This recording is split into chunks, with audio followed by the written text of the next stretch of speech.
자, 이제 세법 사유차 검토하겠습니다. 지방세 기준법상 과세 처분에 대한 불복, 그 다음에 이제 체납 처분 등에 관한 설명, 틀린 것에 대해서 일단 좀 쉬운 지문들, 지방세에 대한 불복 시 불복 청구에는 심사 청구를 거치지 않냐고도 행정소송 제기할 수 있다라고 해서 우리가 이제 과세 처분이 있게 되면 이심청, 심사 청구, 심판 청구라는 개념이 있게 됩니다. 그래서 이런 것들을 꼭 거쳐야 되는 것은 아니고 바로 행정소송 제기할 수 있었고요. 또 앞에서 이시청 거치지 않고 심사 청구나 심판 청구를 제기할 수 있다. 이런 것들도 시험 지문에 구성이 됐었습니다. 그 다음에 이제 1번 지문 좀 어렵게 이제 구성이 되어 있는데요. 취득세 담보를 위한 근저당고 설정 후 재산세 징수를 위한 압류 처분이 있은 후에 공매가 진행되면 취득세 담보를 위한 조세권이 우선 징수됩니다. 좀 이제 어렵게 구성을 해봤고요.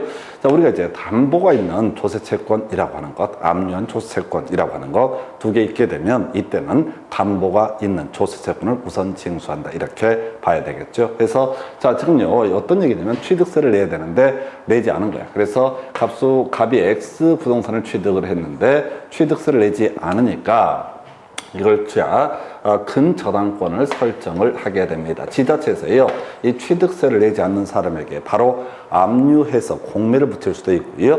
자, 소위 근저당권을 설정을 하게 되면 이게 취득세를 보호하기 위한 것이죠. 그러면 이게 담보가 있는 조세채권이 되게 됩니다. 자, 한편 그리고 나서 먼저 근저당권 설정되고 나서 바로 그 재산 자체에 대해서 부과된 세금, 재산세라고 하는 것이 있다. 우리가 이제 일반적으로 이렇게 얘기했었죠. 재산세나 종부세와 같이 그 재산 자체에 대해서 부과된 세금이라고 하는 거. 자, 이것은 선순위 담보물권보다 우선 징수를 하게 된다라고 이렇게 했었는데 이것이 담보가 있는 조세채권이 되게 되면 담보가 있는 조세채권이 우선 징수가 되게 된다. 이런 식의 취지고요.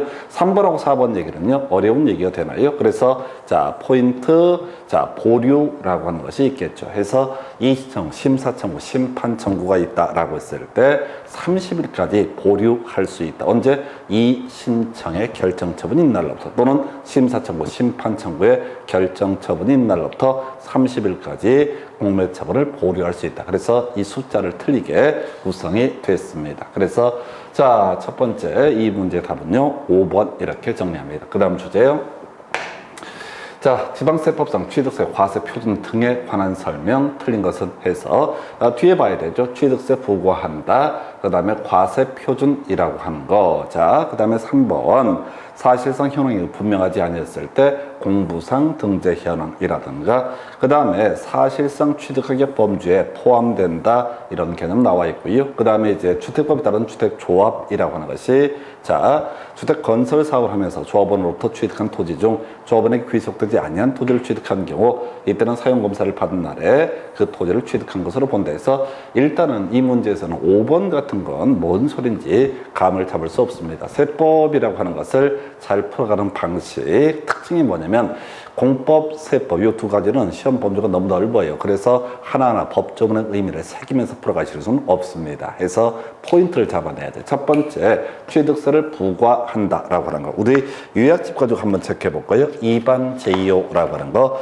취득세 비과세 대상, 이렇게 공부를 했던 바가 있습니다. 그래서 여러분 요약집 가지고 보시게 되면요, 취득세 과세 여부라고 해서 265페이지에 2반 제2호라고 해서 이행하지 아니하고 뭐 이런 거 나와 있죠. 그래서 이런 경우는 어떻다? 바로 자, 취득세 비과세 대상이 된다. 그래서 1번 지문이 틀리게 해서 답으로 구성을 해봤고요. 2번 자, 끄트머리 가서 사실상 취득가격, 그 다음에 연부금액이라는 거. 자, 요거 국외판법 공검. 요즘에 이제 한참 검증이라고 하는 것이 주된 이슈가 되죠. 그래서 국외판법 공검 등에 걸리게 되면 이때 취득세 과세 표준이라고 하는 거, 사실상 취득 가격을 취득세 과세 표준으로 본다. 그 외 쟁점. 자, 지난번에 재산세하고 양도소득세가 아마 나왔던 것 같은데, 자, 우리가 어떤 세금을 부과할 때는 사실상 현황의 의함이 원칙이 되게 될 테고, 사실상 현황이 분명치 않을 때 공부상 현황에 따르게 되는, 특히 이제 재산세 이 파트에서 주로 이슈가 되고요. 작년 문제 나왔었죠. 그 다음에 취득세도 마찬가지 구조, 또 양도소득세도 똑같은 구조로 봐야 됩니다. 그 다음에 사실상 취득하게 범죄에 포함되는 것과 포함되지 않는 것. 자, 이게 어려운 주제죠. 그래서 사실상 취득하게 범죄에 포함되는 것, 포함되지 않는 것. 자, 포함되지 않는 게 개수가 좀 작았습니다. 그래서 판이 보부 할비라고 하는 거. 판이 보부 할비에 해당되면 사실상 취득하게 범죄에 포함시키지 않는다. 그래서 얼핏 보니까 뭔 소리인지 모르겠는데, 자, 판이 보부 할비에 해당이 되지 않기 때문에 이것은 어떻다? 바로 사실상 취득의 범죄에 포함이 되게 된다. 왜? 우리가 외웠던 것은 포함되지 않는 것만 공부를 하셨어요. 그래서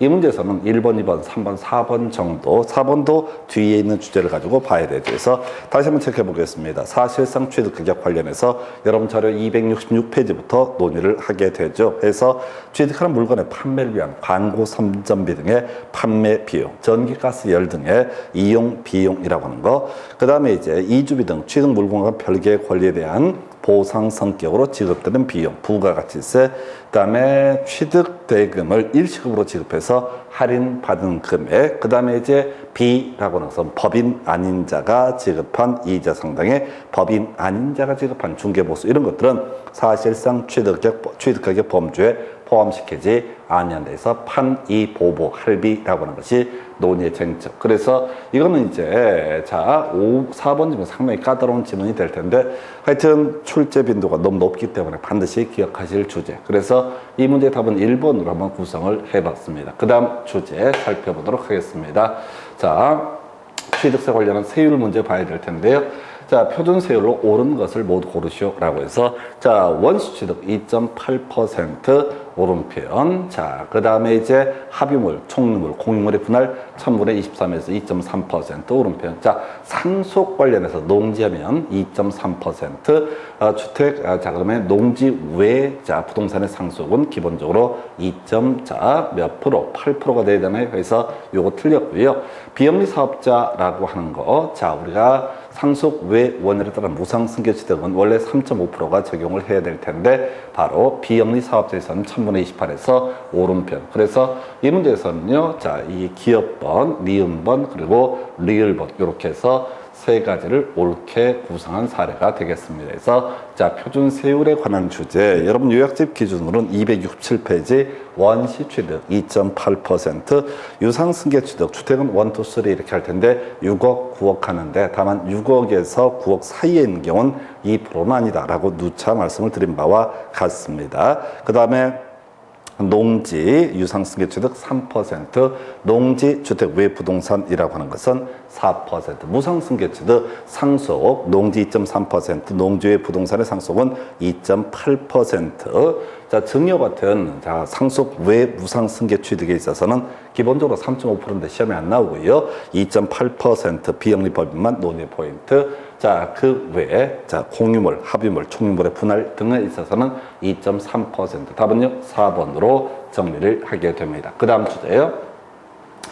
지방세법상 취득세, 부과, 징수 등에 관한 설명, 틀린 것을 고르시오라고 해서, 자, 1번 질문, 토지를 취득한 자가 취득한 날로부터 1년 내에 그에 인접한 토지를 취득하는 경우 각각 그 전후의 취득에 관한 토지 취득을 한 건의 토지 취득으로 본다라고 해서 오른편 구성을 하고 있습니다. 이게 이제 무슨 얘기냐면 50만 원 이하의 취득이라고 하는 것은 취득세 비과세 대상이 되게 됩니다. 자, 그래서 자, 근데 이제 사람들이 토지를 49만 원짜리 10개로 나눠서 뭐 취득을 한다, 분할해서 취득한다, 이런 사례를 막기 위해서 1년 동안 이루어진 거 한 건의 취득으로 해석을 하게 된다, 이런 식의 취지. 2번 신고 납부 기한 내 재산권 그 밖의 권리의 취득 이전에 관한 사항을 공부에 등기하거나 등록하려는 경우, 자, 이 등기 등록 신청서를 등기 등록 관세에 접수하는 날까지 취득세 신고 납부를 해야 된다. 원래 이제 취득세 과세 대상 물건 취득하면 60일에 6개월 내 신고 납부가 이루어져야 된다. 근데 60일 6개월 되기 전이라 할지라도 먼저 등기 신청을 하게 되면 그 등기 신청서 접수하는 날까지 신고 납부해야 된다. 쟁점 안 되고요. 그 다음에 이제 10일까지 등기 등록 관세의 장은 취득세가 납부되지 아니했거나 납부 부족을 발견했을 때 다음 달 10일까지 시장 구석에 통보한다. 중요치 않은 지문. 자, 그 다음에 이제 취득세 납세 의무자가 신고 또는 납부 의무를 다하지 않으면 산출세액 또는 부족세액에 자, 가산세, 일정한 가산세를 합한 금액을 세고로 해서 보통 징수, 옳은 표현 해서 취득세는 기본적으로 신고 납부의 대상이 되게 되는데 일정한 경우 어떻다? 이때는 이렇게 보통 징수도 가능하고 답은요 5번 뽑았어요. 그래서 지금 우리 앞에서 계속 강조했던 것 중에 하나가 자, 미신고 가산세라고 하는 게 하나의 논의 포인트가 됐었죠. 그래서 100분의 80이라고 하는 거. 그 다음에 장부 미보조는 100분의 10이라고 그랬어요. 그러면 이제 그동안 문제는 거기까지 구성이 되는데 약간 어렵게 구성하면 지목 변경이라고 해서 지목 변경이 됐을 때 우리가 이걸 간주 취득이라고 부르게 됩니다. 간주 취득에 있어서는 자, 미처 이 사람이 취득세 내야 되는지 모르는 경우도 존재할 수 있어요. 그래서 신고를 하지 않고 전매를 했다 해서 100분의 80이라는 가산한 금액을 추가하는 것은 아니다라고 해서 원칙은 100분의 80, 예외적으로 얼마? 자, 지목 변경 등에 있어서는 어떻다? 제외라고 하는 거에서 이 문제 답은 5번. 그래서 이 문제를 쭉 가시다가 보게 되면은 자, 여기서요 좀 공부를 해볼 만한 주제 거의 잘 모르겠습니다. 그러면 그나마 많이 본 게 뭐라고요? 100분의 80이라고 하고 미신고 전매 앞에 사적 붙여서 요걸 이제 틀리게 답으로 구성했다 해서 시험장 가셔서 낯선 지문들 자 나올 수 있습니다. 거기에 항상 눈에 많이 밟힌 것 위주로 찍는다라는 컨셉을 유지를 하셔야 된다 해서 답은 5번 이렇게 보셨고요. 그 다음 주제 가서 확인해 보겠습니다.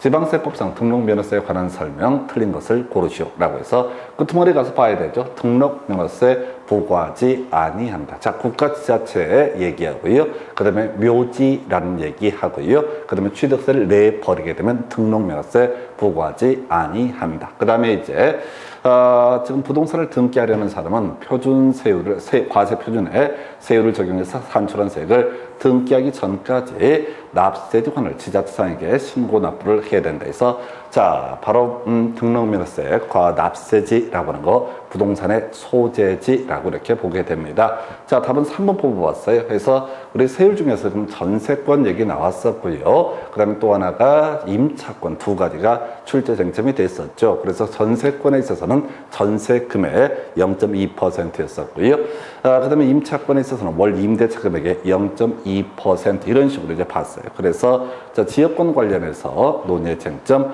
승역지 가액의 1000분의 2라고 하는 거 틀렸죠? 요역지 가액의 1000분의 2라고 하는 거 해서 답은 3번 뽑았고요. 납세지 부동산의 소재지라 그러나 납세지가 분명치 않을 때 등록 권태의 소재지 자 오른편 취득가액 50만 원 이하일 때 등록 면허세 부과한다 해서 취득세를 내지 않게 되면 어떻다? 등록면허세 부과가 이루어지게 된다. 이렇게 이제 그림 잡아주셔야 됩니다. 그래서 자 이렇게 해서요 이 문제 답은 3번 해서 자 등록면허세 내야 되는 경우 취득세를 내지 않고 취득세 과세 대상 무르금 취득한 상태에서 취득세 내지 않았다 해서 7년 지나게 되면은 제척기간 도과해서 더 이상 세금 부과할 수 없습니다. 그때 등기 등록을 하고자 할 때는 등록면허세 내야 될 테고요. 50만 원 이하의 등기 등록에 대해서는 취득세는 내지 않는다. 근데 이것을 원인으로 해서 등기 등을 함에 있어서는 그때는 등록면허세 부과되게 된다 해서 이렇게 해서 답은 3번으로 구성을 해봤습니다. 자, 그 정도.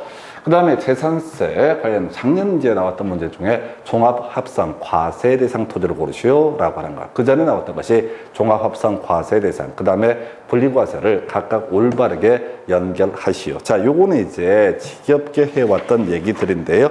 여러분 교재 271페이지 가서 확인해 봅니다. 그래서 자 과세 대상, 과세 객체 관련해서 논의 쟁점 해서 분리과세 0.07%, 농지, 임야, 목장, 용지 0.2% 이영터라고 해서 염정과 터미널 부지 4% 골프장용 토지, 고급 오락장용 토지 이거 외우셔야 되죠. 단일 과세의 한 이슈가 되겠고 별도 합산 자 바로 초과 누진세율을 적용을 하게 된다. 별차운원이라고 하는 거. 종합합산은요. 부속토지 이따오로 외웠었죠. 그래서 보니까 임야라고 하는 거. 그 다음에 3번도 임야. 4번 이며 나와 있습니다. 다음 뭐가 됩니까? 분리 과세 대상 토지 이렇게 봐야겠고요. 그 다음 이슈가 될 것이 자 부속 토지 5번에 나와 있습니다. 이건 종합합산. 그럼 남는 것은 답은 2번 이래서 별차 운원해서 운전학원용 토지 이것은 별도 합산 과세 대상이 되게 된다라고 해서 뭐 답은 간단한 주제. 요거는 이제 세율 얘기 바로 이어서 보겠지만 세율 얘기하고 토지의 분류라고 하는 거 주요 가장 기초가 되는 쟁점이 되겠습니다. 그래서 답은 2번 이렇게 뽑아냈고요. 그 다음 주제 가서 보겠습니다. 자, 재산세 표준세율이 단일 세율로 되어 있는 재산세 과세 대상을 모두 고르시오 해서 세율 물어보는 문제 가장 높은 거 가장 낮은 거 하게 되면 아무래도 단일 세율 중에서 가장 높은 것은 5장 있었죠. 5개의 장. 그래서 골프장용 토지, 고급 오락장용 토지, 골프장용 건축물, 고급 오락장용 건축물, 그리고 별장이라고 하는 거 요렇게 5가지 장 시리즈 요게 4% 세율. 그 다음에 이제 가장 낮은 것은 농지이며 목장용지죠. 그래서 0.07% 저율 분리 과세 대상. 그래서 단일 세율이라고 하는 것은 일단 가볼까요? 별도 합산 과세 대상 토지에 포함 안 돼 있죠. 그러니까 얘는 초과 누진 세율, 과세 표준에 따라서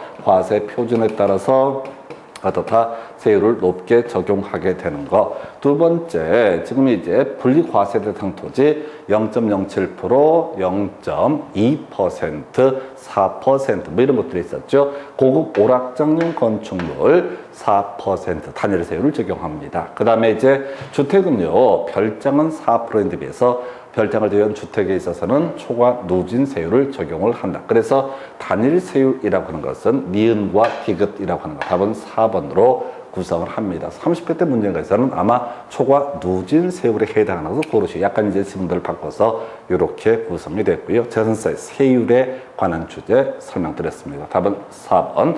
자, 그 다음 검토 드릴 주제는요. 자, 재산세 과세 기준을 현재 납세 의무자 뒤만 봐야 돼. 매수 계약자를 납세 의무자로 본다. 옳은 표현. 자, 그 다음에 사용자 나와 있네요. 해서 알공 확사라고 해서 확인할 수 없을 때 사용자가 납세 의무자. 자, 끄트머리 종전 소유자라고 하는 거. 요걸 틀리게 뽑았네요. 그래서 자, 도시개발 사업이나 도시및 주거환경 정비 사업에 있어서 채비지, 보류지 등에 있어서 납세 의무자라고 하는 것은 바로 사업 시행자가 납세 의무자가 되게 된다. 이렇게 봐야겠고요.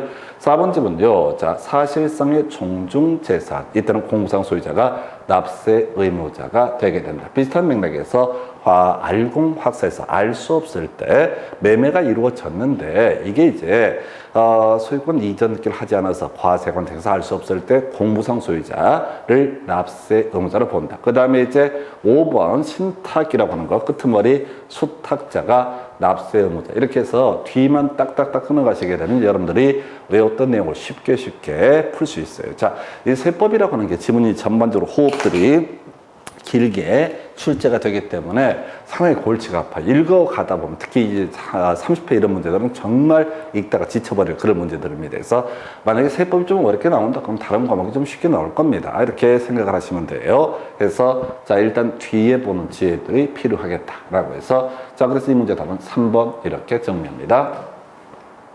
자, 2020년 귀속 종합부동산세 관련해서 틀린 것을 고르시오. 그래서 자, 종부세 관련한 쟁점, 과거에 나왔던 쟁점들 다시 한번 체크를 해 보셔야 되죠. 그래서 277페이지.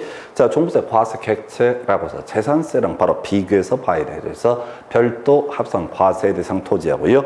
종합 합산 과세 대상 토지. 이게 이제 소위 종부세 과세 대상이 되게 된다. 자, 주택이라고 하는 거 기본 6억 초과 이렇게 가게 되죠. 그리고 이제 과거에 나왔던 문제들을 분석을 하다 보면은 이 종부세나 재산세에 있어서는 부부 별산제. 그래서 만약에 10억짜리 주택을 부부 공동명의 집은 똑같이 가지고 있는 경우 이런 경우에는 바로 종부세 과세 대상이 아니다. 물론 1세대 1주택이 돼버리면 9억까지 가는데 거기까지는 구성하지 않습니다. 그 외에 자, 종부세 과세 대상이 아닌 것 분리 과세 대상 토지라고 하는 것은 종부세 과세 대상이 아니다. 그리고 자, 종부세법에서는요, 주택의 정의에서 별장이라는 것은 제외가 되게 됩니다. 그 밖에 건축물, 재산세 과세 대상이긴 하지만 종부세 과세 대상은 아니다라고 하는 거, 이렇게 보셨고, 두 번째 이슈, 주택권 종부세에서 출제 쟁점이 되는 것은 공제라는 개념이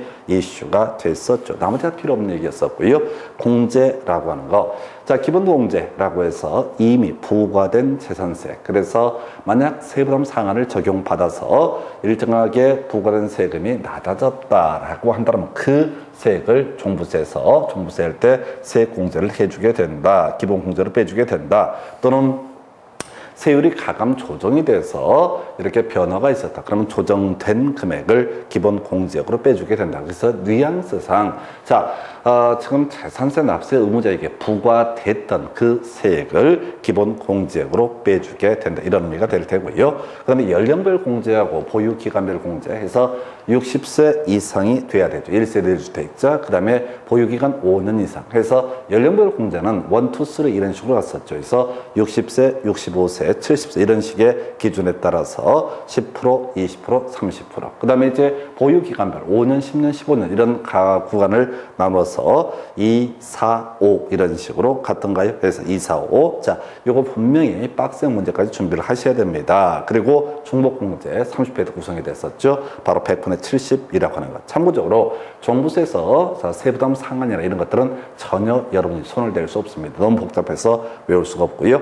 종부세 부과징수에서 자, 기본적으로 보통징수 12월 15일까지 납기 개시 5일 전까지 고지서 발부한다. 이게 이제 보통징수의 상징값이에요. 그 다음에 이제 신고납부 최근에 나왔었죠. 12월 15일까지 신고납부를 선택할 수 있는데 만약에 너무 작게 신고하게 되면은 과소 신고 가산세, 그 다음에 이제 분납이라고, 물납은 안 되죠. 재산세는 물납이 가능했었고, 자, 바로 종부세 분납이라고 하는 거 250초가 있을 때 6개월의 범주 내에서 분납할 수 있다. 구체적인 경우 수를 따지게 되면 250초가 500 이하가 되면 250을 초과한 금액만 분납할 수 있고요. 500을 초과하면 납부세액에 100분의 50까지 분납할 수 있다. 사실 분납 얘기는 대부분 양도소득세 파트에서 주로 출제가 이루어졌는데, 자, 이 문제에서 낼 게 없다 보니까 바로 종부세에서 분납을 가지고 한번 답을 구성해 봤습니다. 그래서 1번 과세 기준일 매년 6월 1일이다. 어렵지 않고요. 자, 바로 납세지는 주소지이다 라고 되어 있습니다. 그 다음에 이제 종부세를 부과할 수 없다 라고 하는 거, 자, 납세 의무 소멸이라고 해서 취납시제, 이미 부과 처분이 취소가 되거나 납부 충당이 있거나 그 다음에 시효가 완성되거나 제척기간 도과하게 되면 이때는 더 이상 부과할 수 없게 되죠. 그래서 바로 일반적인 경우 제척기간 얼마? 5년이 지나게 되면 종부세 부과할 수 없다. 자, 납부세액이 600만 원이다. 그러면 이제 500을 초과한다 라고 이렇게 되어 있는 거죠. 그러면 이제 500을 초과하면 납부세액의 100분의 50에서 300만 원까지 다 분납할 수 있다. 이걸 이제 답으로 구성을 해봤습니다. 5번 질문은요, 납기 개시 5일 전까지 발부해야 된다라고 해서 오른편. 그래서 이 문제 답은 4번으로 구성을 해봤습니다. 그래서 하여튼 종부세 크게 과세 객체 여부하고요. 그 다음에 주택권 종부세를 기준으로 해서 문제가 되는 것이 공제라고 하는 것. 그 다음에 마지막에 신고납부와 보통징수의 관계 등에 대해서 지금 출제가 되고 최근에 이제 거의 구성이 안 된 것이 분납. 그래서 한번 문제로 구성을 해봤습니다. 답은 4번 이렇게 뽑아냈고요. 나중에 이제 양도소득세의 경우 1,000만 원 초과하면 분납할 수 있고요. 2,000만 원 초과하게 되면 납부세액의 바로 50%까지 분납할 수 있고, 1,000만 원 초과 2,000만 원 이하가 되면 이때는 분납이라고 하는 거 얼마까지? 바로 1,000만 원을 초과하는 금액까지만 분납할 수 있다. 이건 250하고 500이라는 관계를 가지고 이렇게 구성을 하고요. 자, 우리가 재산세라든가 양도소득세는 바로 2개월의 범주 내에서 분납. 근데 얘는 6개월의 범주 내에서 분납할 수 있다. 이렇게 보셨습니다. 그래서 이 문제 답은 4번.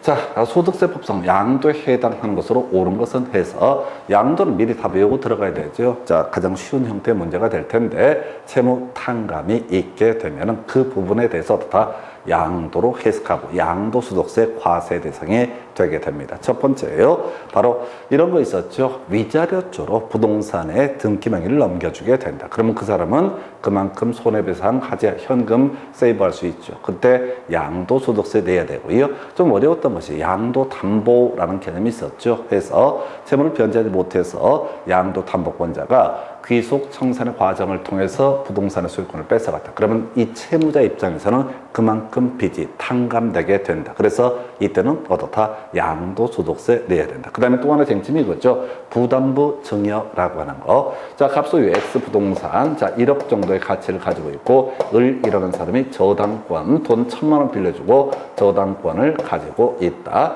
자, 그랬을 때 이 X부동산이라고 하는 것을 자, 이 저당권을 정리 안 한 상태에서 병이라는 사람에게 넘겨주게 되면 1,000만 원 부분은 누가 병이라는 사람이 나중에 갚게 될 것이고요. 그 다음에 갑의 입장에서 1,000만 원 부분은 빚의 탕감이 있게 됩니다. 그래서 채무액에 상당하는 부분이라고 하는 것은 당연히 양도의 범주에 해당한다. 세 가지입니다. 바로 위자료조로 자 부동산을 넘겨줬을 때 또는 양도담보권자가 자신의 채권 회수를 해서 소유권을 취득을 했을 때 채무자 입장에서는 양도소득세 내야 된다. 부담부 증여에 있어서 이 사람이 되는 거죠. 갑이라는 사람. 자, 자신이 부담부 증여를 하게 되면 채무액에 상당하는 부분은 바로 양도의 범주에 해당합니다. 참고적으로 이 병이라는 사람, 부담부 증여를 받는 사람 입장에서는 1,000만 원 부분은 유상승계 취득에 관한 세율을 적용을 하게 될 테고 나머지 9천만 원 부분에 대해서는 어떻다? 무상 승계 취득에 관한 세율을 적용해서 취득세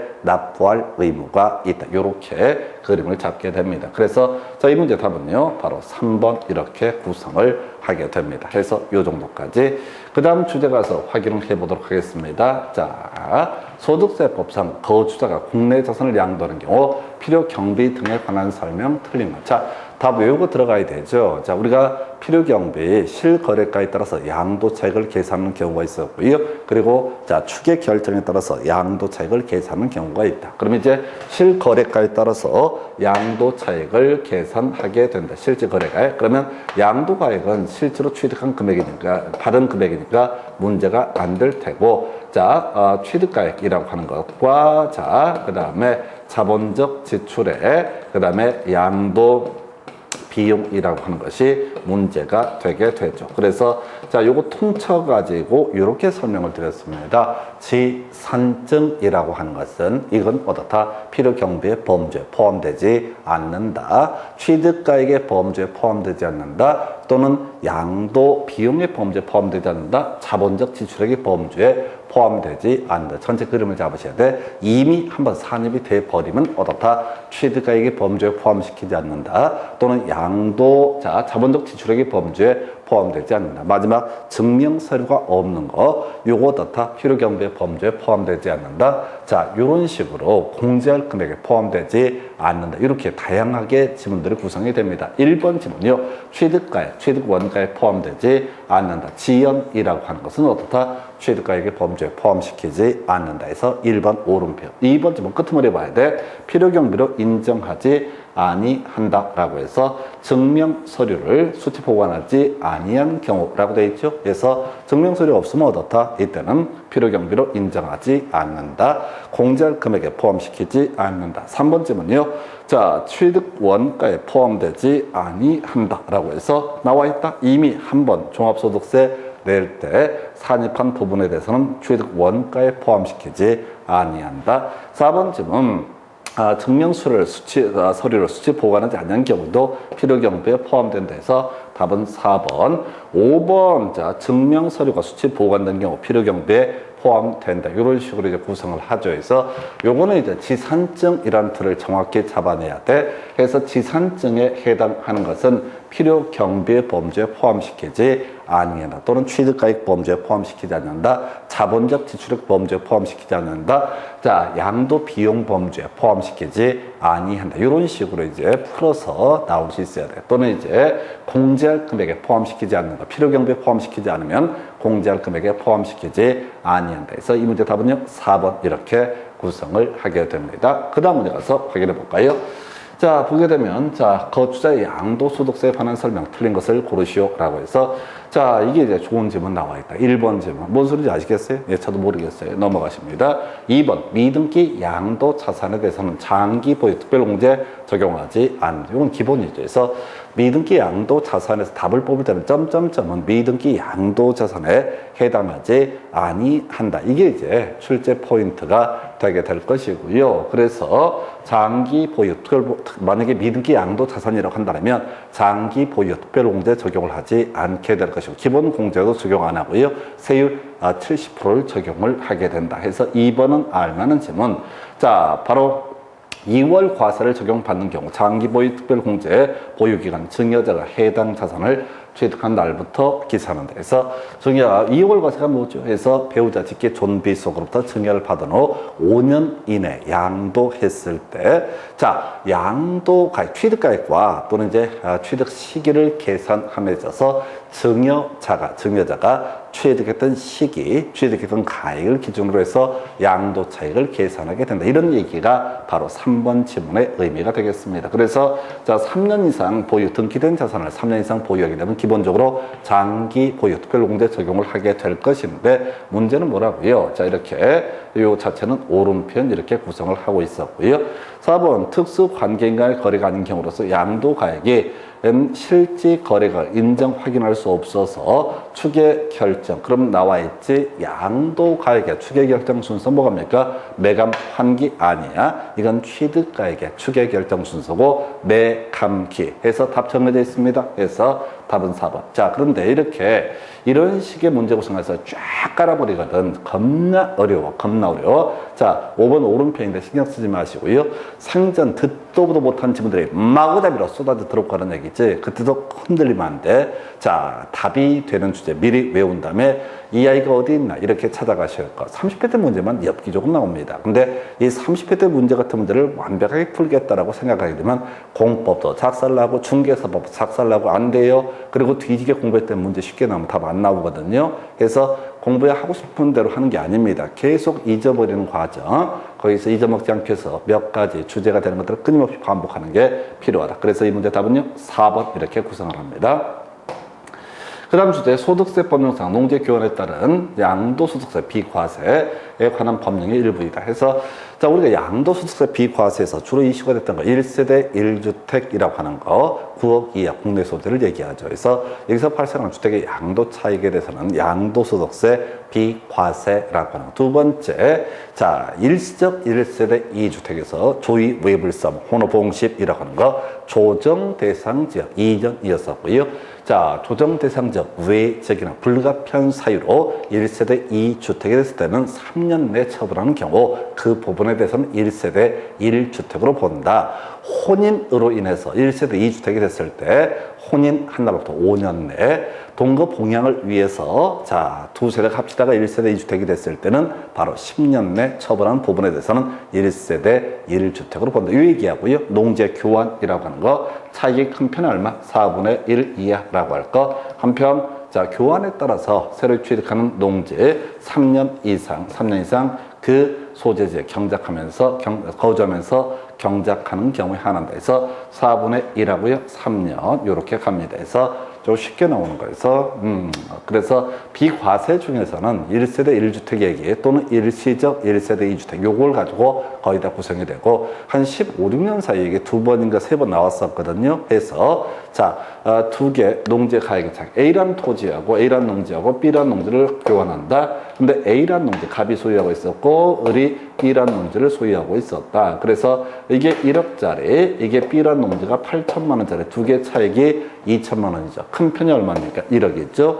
1억의 4분의 1 이하가 되고 이 농지를 교환한 사람이 값을 얘기한다고 생각하시면 돼. 지금 원래대로 치면은 2천만 원 부분에 대해서 보충금을 받기로 한다라고 하면 2천만 원 부분에 대해서 값은 양도소득세를 원래 내야 됩니다. 자산은 사실상 유상으로 이자는 꼴이니까. 그런데 말이죠. 바로 이렇게 차익이 큰 편의 4분의 1 이하가 되는 경우 이때는 어떻다? 바로 비과세가 이루어지게 된다라고 해서 4분의 1 3년이라고 해서 답은 4번.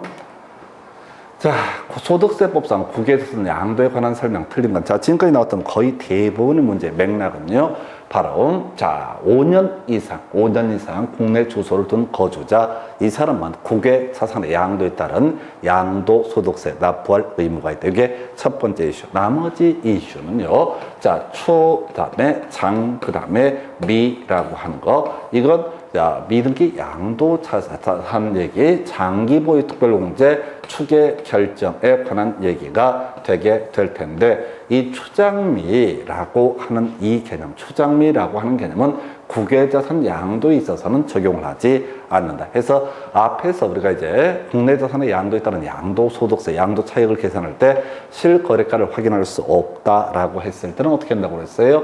실거래가를 확인할 수 없다라고 전제가 되게 되면은, 자, 매감기와 매감환기 순서에 따라서 이 추계 결정을 하게 된다. 그런데 이제 여기서는 이렇게 갔었죠. 매감기, 매감환기 얘기가 빠지고요. 실거래가를 알 수 없으면 시가, 이 정도로 네, 얘기가 되고, 그때 이제 환율 얘기가 이슈가 되게 되죠. 그래서 자, 취득 또는 양도할 당시의 기준 환율, 재정 환율에 따르게 된다. 해서 이런 지문들이 나오게 될 테고요. 해서 원칙은 실거래가, 예외 시가, 이 정도로 봐야겠고, 그 다음에 환차익은 자, 당연히 포함되지 않을 테고요.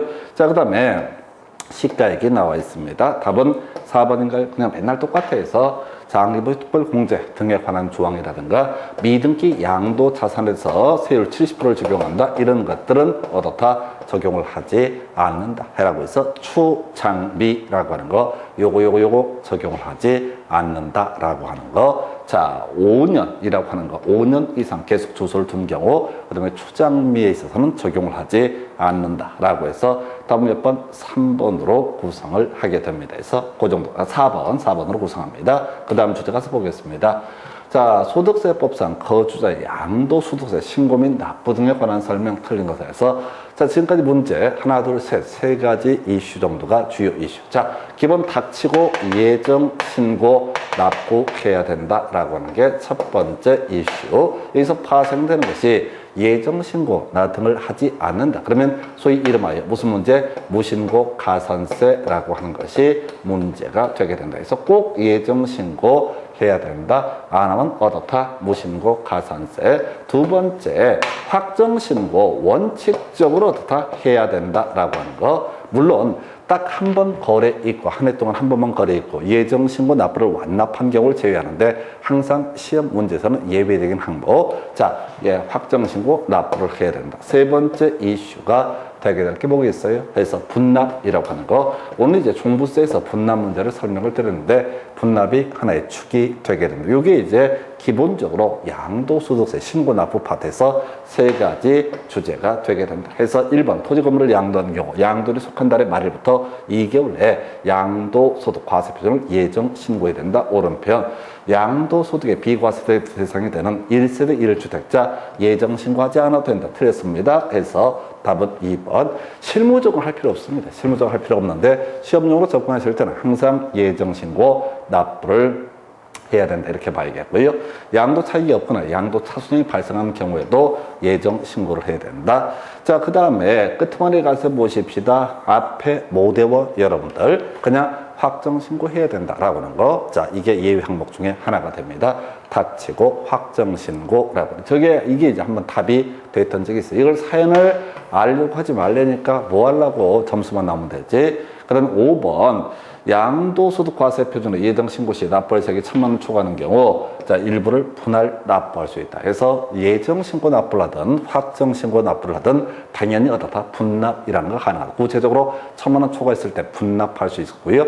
2,000만 원 초과하면 납부할 세액의 얼마? 50%까지 분납할 수 있다. 몇 개월 내? 2개월 이내에서. 자, 답은 2번으로 구성했습니다. 그래서 이런 주제들을 문제가 나오게 되면 항상 찾아보셔야 돼. 이걸 지배를 하지 않고 그냥 지문 하나를 급하게 읽는 인사님들 안 됩니다. 답 안 나와요. 절대 이렇게 문제를 풀어가다 보면 중간에 모를 얘기 나오거든. 그럼 멘붕 무너지게 돼 있어. 아주 작살나게 돼 있어. 그 정도로 기억을 합니다. 4번, 2번 이렇게 보셨고요. 하나 더 가보겠습니다.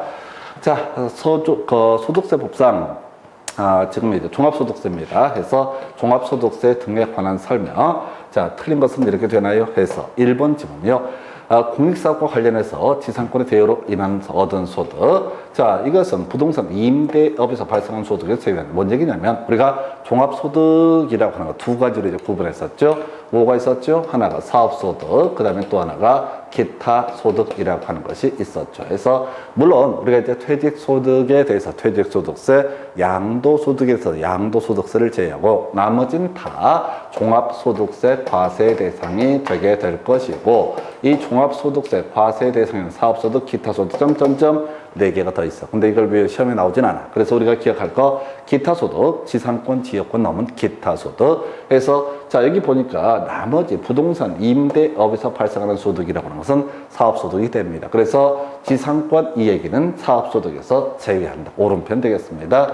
주택 임대소득은 사업소득에 해당이 되게 된다. 출제 포인트 바로 주택 임대소득에 있어서 비과세 대상이라고 하는 게 논의의 쟁점이 되죠. 가장 기본은 뭡니까? 국내 소재 9억 이하, 과세 기준일 현재, 과세 기간 종료일 현재 12월 31일 얘기합니다. 바로 과세기간 종료일 현재 국내 소재 9억 이하의 1주택 소유자 주택 임대소득에 대해서는 비과세. 그럼 이제 과세기간 종료일 기준 국내 소재 9억 원을 초과하는 1주택 소유자 주택 임대소득은 당연히 과세 대상이 되게 된다. 그 다음에 이제 이 주택을 소유하고 나 뒤에 봐야 된다. 총수익 금액에 산입한다. 나와 있죠? 예, 무조건 다 총수익 금액에 산입을 하게 됩니다. 근데 총수익 금액에 산입 안 했던 거 하나 기억해야 되죠? 그래서 이 주택 이하의 소유자가 받은 주택 보증금, 월세 없습니다. 보증금만 받은 상태야. 그러면 이 주택이면 더 이상 뒤에 얼마고 금액을 따져 물을 필요 없이 바로 총수익 금액에 산입하지 아니한다. 한편 3주택 이상이라 할지라도 받은 보증금 혜택이 3억 이하가 됐을 때 이때도 총수익 금액에 산입하지 아니한다 해서 답은 4번. 딱 이것만 준비하는 거야. 그 외에 지금 우리가 공부했던 것이 기타 소득, 사업 소득 얘기하고요. 그 다음에 총수익 금액에 산입할 거냐 말 거냐. 왜 마지막 바로 비과세 대상 주택 임대 소득이라는 주제까지 살펴드렸습니다. 여기까지가 바로 주요한 쟁점들 확인해 봤고 잠시 끊었다가 다음 과목 논의하겠습니다.